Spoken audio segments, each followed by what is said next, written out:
Hey there, good morning. Good morning. So, I am feeling better. Yay, yay, yay. All last week was really sick. Just could not break through stuff, and then had my children come down with like a little 24-hour flu bug on top of it. So, that's how I spent my weekend, was with this touch of this little flu bug. And I am really happy that after all of that, I am awake this Monday morning and got Conscious Coffee going back again. So,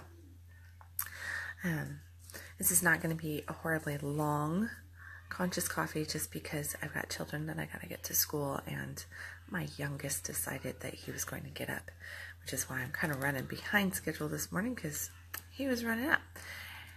And, do you like all my excuses? Yeah, I have so many excuses for this morning. You know, like, my goodness, I got up and then for one child, and then I got up for another child, and then I finally got to bed, and then my alarm went off, but then my one child wouldn't, because he came and snuggled with me, so then he was like, Mom, snuggle with me a little bit more. So then I snuggled with him a little bit more, and then, of course, then he wanted to get up with me, and I felt like I was in that book, you know, if you give a mouse a, what is it? If you give a pig a pancake, that one, or the mouse book. And it was just this constant, just this morning of just, you know, like, I have like 1,000,001 excuses as to why I am up late and why this whole Conscious Coffee is getting started. Like, I don't even know. I didn't even look at the time. I think I'm like 10-15 minutes late, because then it was, hey, can you come down and sit with your little brother so that I can get Conscious Coffee started? And hey, oh, this person's leaving, and that person needs to go here, and blah, blah, blah, blah, blah. The only thing that happened on time this morning was my coffee pot going off. Praise the Lord. So it's just been a bunch of busy work. And anybody who knows me knows that I'm constantly busy, or so it always appears. But like yesterday, somebody texted me and said, you know, how's your day going? And I actually didn't have a whole lot going on yesterday, so it was a really quite peaceful day. But I think God lined it up for me that way to just give me some like time. So here's the thing, and what today's talk is about, and as you should know, there's a reason why I'm sharing all this talk of busyness with you. We tend to get caught up in the busyness and the constant action and that, you know, the busy work, and you see this like we make fun often. I hear people talking about how, you know, they're at work and they're so and they're just really good at moving papers around and doing this and doing that and always looking busy, when in fact they're not busy. They're just, the big bad P word here, procrastinating. And, you know, it's kind of got me, this whole topic was set off last night because my beloved 18-year-old son, who loves to talk to me, I said, I need to write an article. So him and his brother decided that this was the time that they needed to have a great big conversation about living potentially in a virtual world and what that would be like, and blah, blah, blah, blah. And they were going to do it right here at my desk, to the point that I was like, boys, please, I'm trying to write, and I can't do this with you guys just bantering back and forth about a virtual reality. So they're going on and on, but Zach, my eldest son, he looks at me, he tells me that I'm really great at procrastinating. And I was, you know, like, oh, dagger to the chest. Oh, like that. It was like, okay. And I wanted to argue with him, but I chose not to. I chose just to take the criticism and to go, really?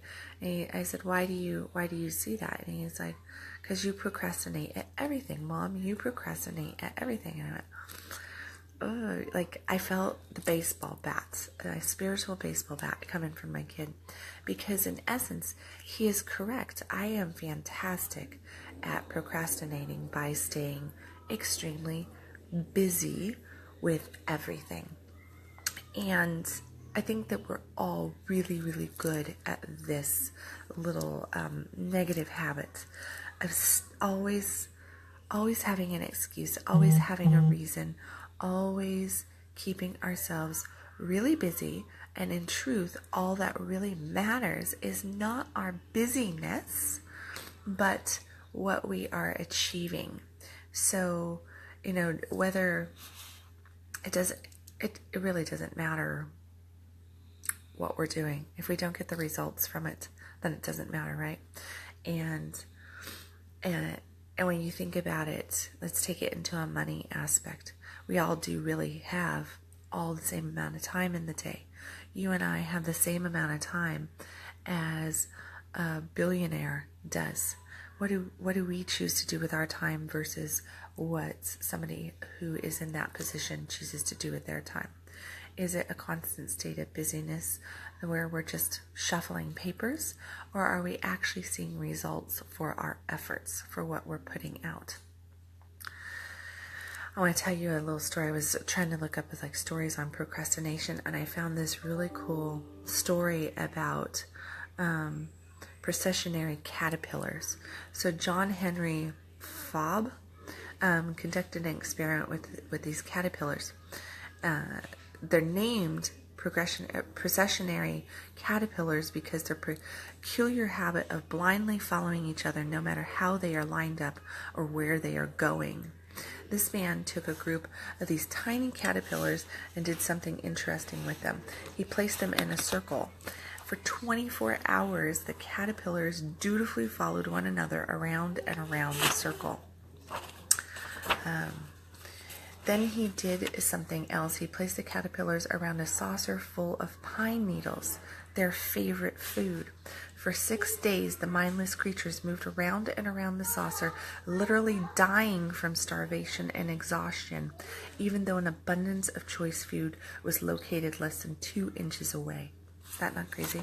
So you can just see these little caterpillars just going around the saucer, and there their food is. And it took them 6 days, but they started dying off because their food's right there. And they opted to continuously follow the one in front of them, which just kept them going around the food instead of eating. And so they died of exhaustion and hunger. So they confused activity with accomplishment.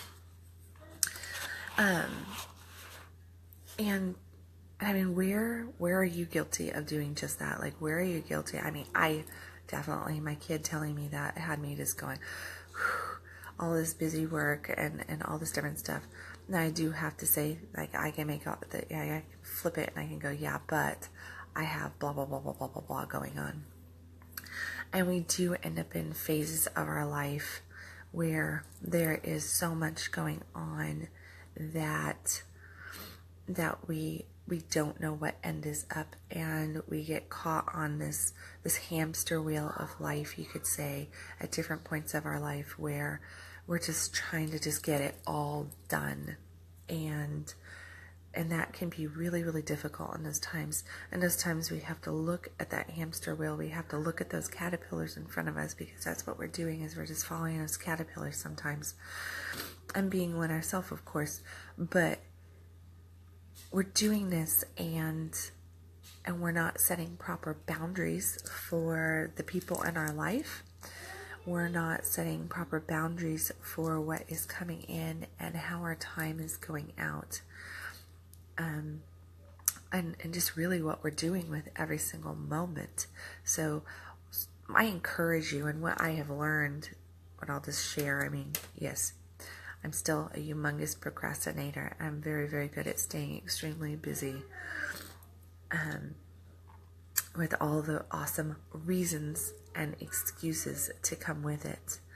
But the one thing that I can tell you is that in those moments when you just hit the pause button and you try to really create something that is not as fast moving, and you take a pause and you just step back and only get done the things that really need to be done. So one of my little practices that I have incorporated over the last probably 6 months, I've been really, really focused on this, because I've seen that my busyness is, I get caught up in all this different stuff and I'm not getting done everything that I want. And one of the things that I have started to incorporate into my day is that I've always written a list the night before as to what needs to get done the following day. And that's really, really helpful because I go to bed and I know that I have everything down on my list that I need to, that needs to be dealt with the next day or maybe over the course of the week. I have things that kind of roll across into the next days, into next week, weeks, months, whatever. So I just kind of keep that a rolling list.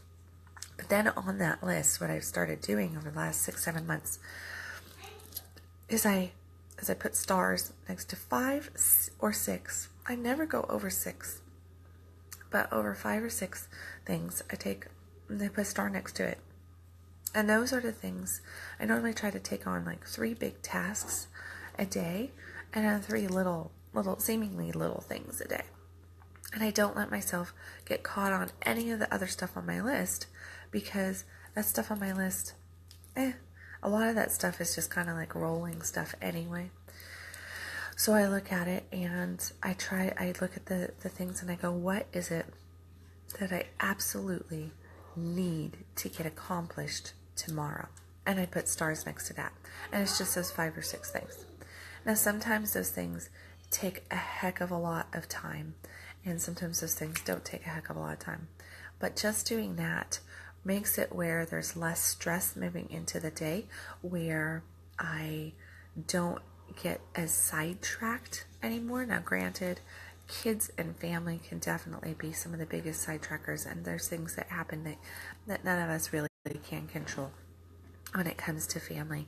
And if you have an aging parent like I do that you take care of as well, then stuff sometimes just gets completely blown out of the water and you have no control over that stuff. I'm not talking about those things. I'm talking about taking that great big stack of paper that we tend to all carry with us, all those things that we've got to get done, and crunching it down to 5 or 6 things a day that is an absolute must, and really getting real with yourself about it.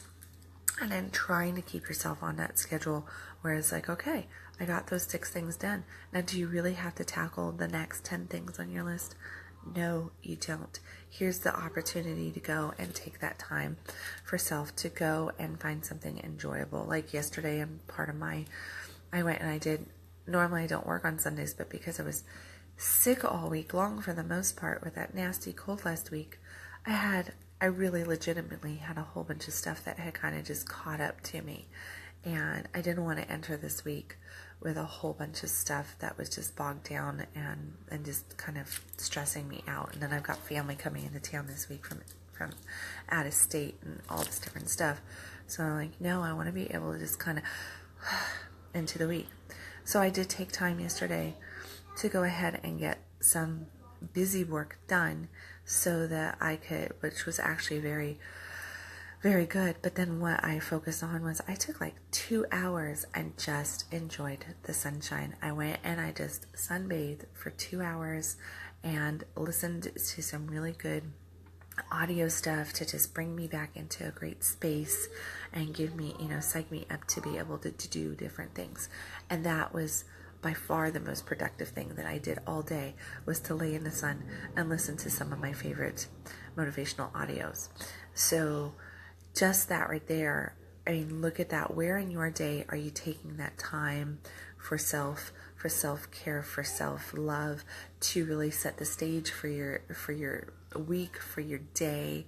How are you incorporating everything that you need to into your day and still providing space for the most important things, such as stillness, meditation, exercise, self-care, those things right there.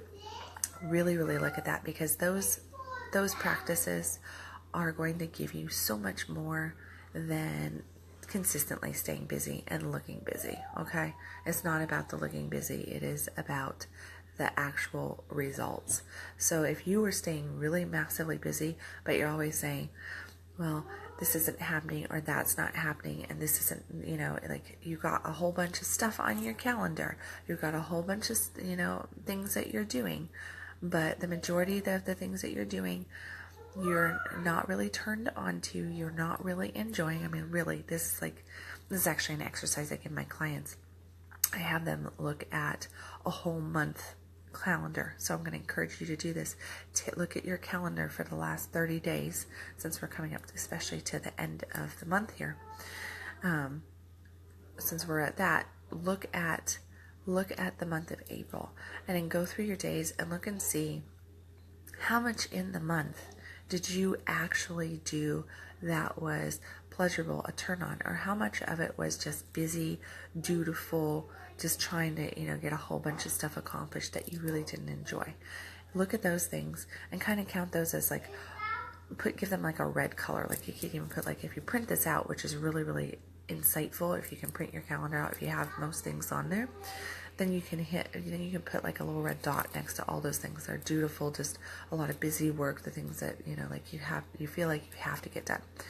And then look at your calendar and how many spots on your calendar did you provide a space for something that you really, really love doing. So, or those things, those get a green dot. And then you have all the things in between that you just kind of have to do because life goes on. So I look at that as, that's the stuff like, had to go grocery shopping. Okay, well, we have to go grocery shopping. We need food in the house. Have to do laundry. Those are all yellow things. But your day is typically not filled up with going grocery shopping, doing laundry, and vacuuming your house. I know that I have a day on my calendar that's my house cleaning day, which happens to be today, which is just my house cleaning day. And that's more focused on just me getting caught up for the week so that I'm not going, because I don't look at that every single day. Of course, I have my kids that do their chores, and I can just yell at them and say, hey, do that.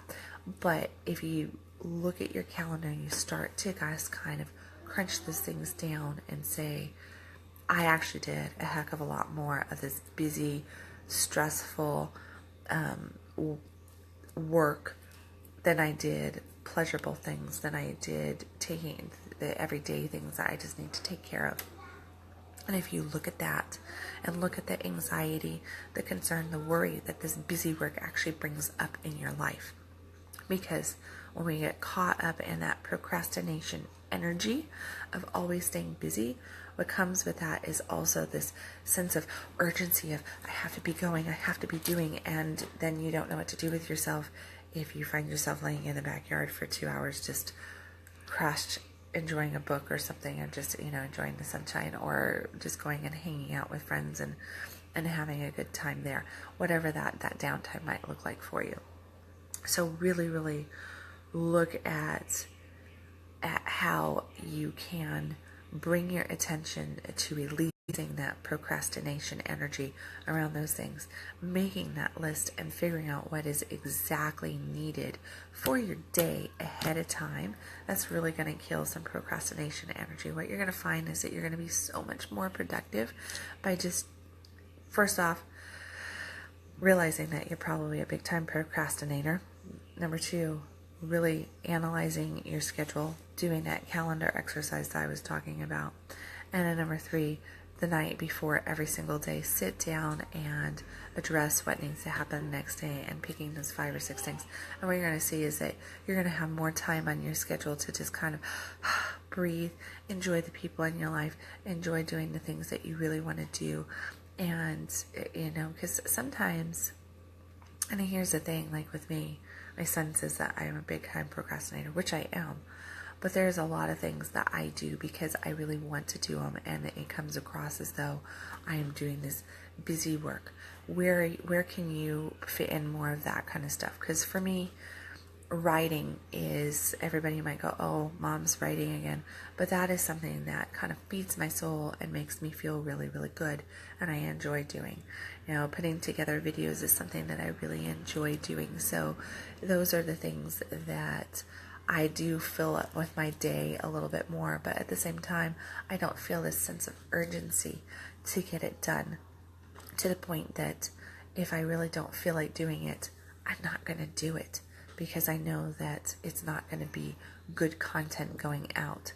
So I don't push myself ever to do something when I'm in that, on that creative, heart-centered line of the things that I want to do, as much as what that that work that, like, hey, I've got to get my client emails sent out within a certain time frame. I have to get this booked. I have to get that booked. Those are those things, those tasks that I'm talking about, those 5 or 6. Don't focus in on, what I would say is, if it's something that you really, really enjoy doing, it's going to happen if you get rid of that busy list. And if you bring your list down to 5 or 6 tasks that you have to get done to keep your world going. So, like, obviously, I know that the majority of people are like going to work and everything.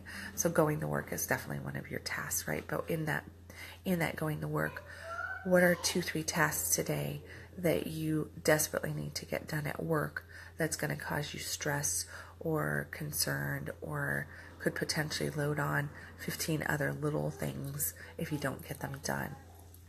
Put those 3 things in, and then take 3 things from your personal life and look at that, where you're really structured well. If you're more like me, where your work and your home life just kind of all mesh together, because mine really does. I don't have an off switch for work, because I'm constantly creating, and that's what I do, is create.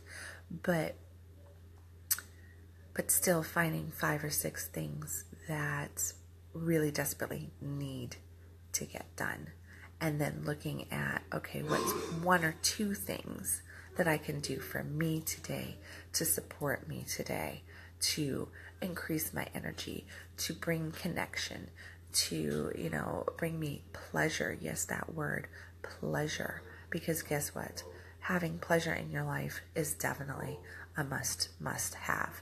And we are pleasure-driven creatures. So if you take all the pleasure out of your life, then you're not going to be as driven to get other things accomplished, because there's really no reason for it. Why do we do anything? Think about that. Why do you do what you do?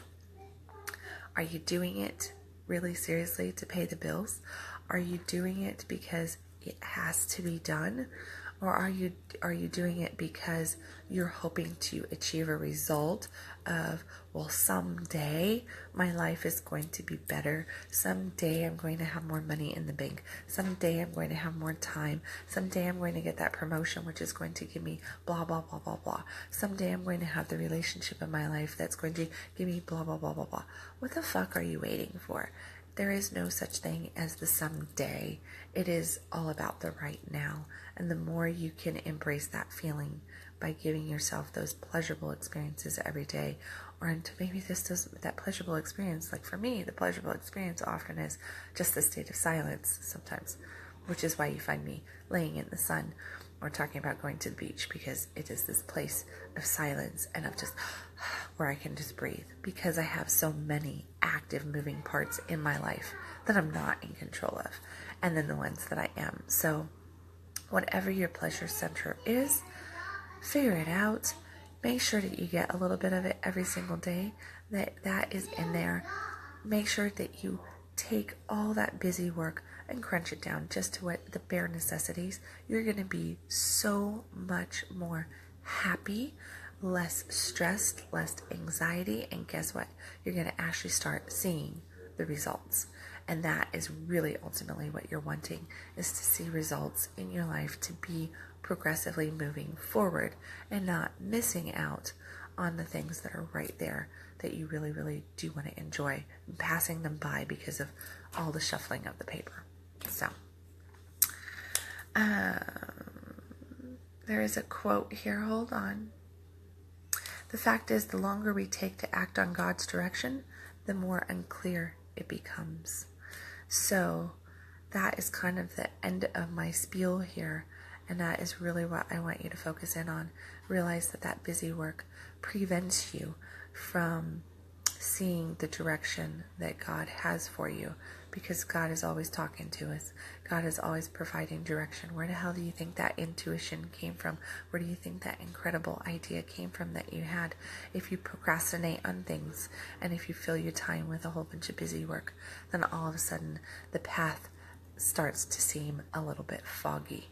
So get rid of the fog by creating some of the, if you're going to get OCD analytical on things, take it down to that list of 5 or 6 things and let the rest of your life be a space of creative flow and enjoyment and connection, and really allowing God to bring you the things that you're saying that you want.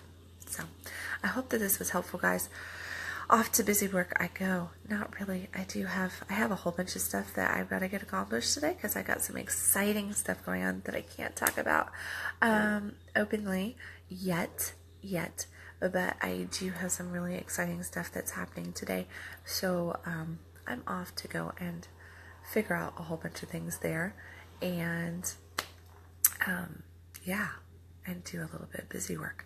So love you guys, and I will catch you tomorrow with, I don't know whatever my coffee pot and God tell me. Okay, love you, see you then. Bye.